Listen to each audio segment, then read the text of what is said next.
نصف شعبان کی 15ویں شب، اس رات میں اللہ کے رسول جناب محمد الرسول اللہ صلی اللہ علیہ وسلم نے اپنی مبارک زندگی میں عبادت کا اہتمام بھی کیا ہے۔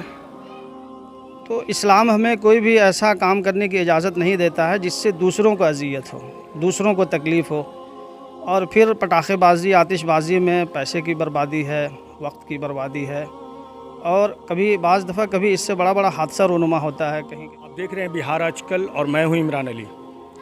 ناظرین، آج آپ جیسا جانتے ہیں یہ شعبان کا مہینہ ہے، اور شب برات کے تعلق سے ہم کچھ بات کرنا چاہیں گے۔ ہمارے ساتھ بات چیت کرنے کے لیے ہیں حمزہ پور جامع مسجد کے امام مفتی ایمن باری صاحب۔ سر، آپ کا استقبال ہے بہار آج کل میں۔ شکریہ۔ ہم سب سے پہلے آپ کے نیوز چینل آج کل کا اور آپ کا ہم بہت شکریہ ادا کرتے ہیں کہ آپ نے ہمیں اس موضوع پر کچھ کہنے کا موقع دیا ہے۔ سر، کیا کہیں گے شب برات؟ یہ جو لفظ ہے شب برات، تو اس کا لفظی معنی کیا ہے، یا پھر یہ کہاں سے آیا شب برات شعبان کے مہینے میں؟ اور اگر شب برات میں جس طرح سے عبادت لوگ کرتے ہیں یا قبرستان جاتے ہیں، تو اس تعلق سے کیا ہمارے ناظرین کو، سامعین کو بتائیں گے؟ دیکھیے، اس حوالے سے عقائد عالم صلی اللہ علیہ وسلم کی مبارک زندگی میں اس مہینے کے توسط سے نصف شعبان کی بات حدیثوں میں کہی گئی ہے۔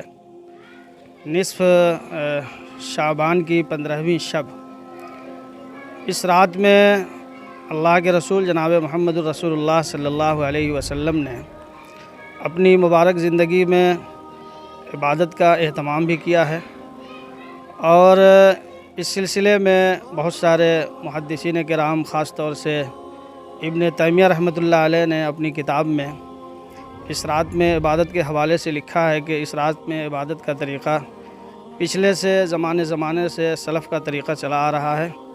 اس لیے اس رات کے اندر، مبارک رات کے اندر، اگر کچھ تلاوت، نوافل، سنن کا اور قبرستان وغیرہ اگر کوئی جاتا ہے تو اس میں کوئی بہت حرج کی بات نہیں ہے، جا سکتا ہے، تلاوت کرے، نوافل کا اہتمام کرے اور راتوں میں جگے، اس میں حرج کی بات نہیں ہے۔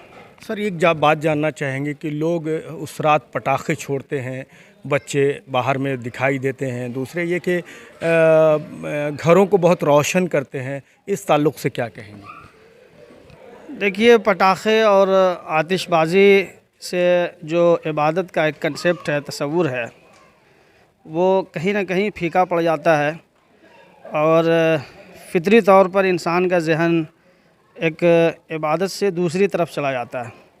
اور ویسے بھی آتش بازی، پٹاخے بازی یہ عبادت میں خلل ڈالتا ہے، اور ہمارے سماج میں، معاشرے میں ہر طرح کے لوگ ہیں، کوئی مجبور ہے، کوئی بیمار ہے، کسی کو تیز آواز سے تکلیف ہوتی ہے، تو اسلام ہمیں کوئی بھی ایسا کام کرنے کی اجازت نہیں دیتا ہے جس سے دوسروں کو اذیت ہو، دوسروں کو تکلیف ہو، اور پھر پٹاخے بازی، آتش بازی میں پیسے کی بربادی ہے، وقت کی بربادی ہے، اور کبھی بعض دفعہ کبھی اس سے بڑا حادثہ رونما ہوتا ہے، کہیں آگ لگ جاتی ہے، لوگوں کا چہرہ جھلس جاتا ہے۔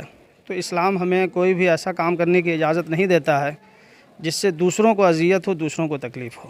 گھروں کو روشن کرنے والی جو بات ہے، اس تعلق سے کیا کہیں گے؟ جو لوگ گھروں میں موم بتیاں جلاتے ہیں یا گھروں کو سجاتے ہیں، یہ شب برات کے دن اس طرح کرنے سے کیا معاملہ ہے؟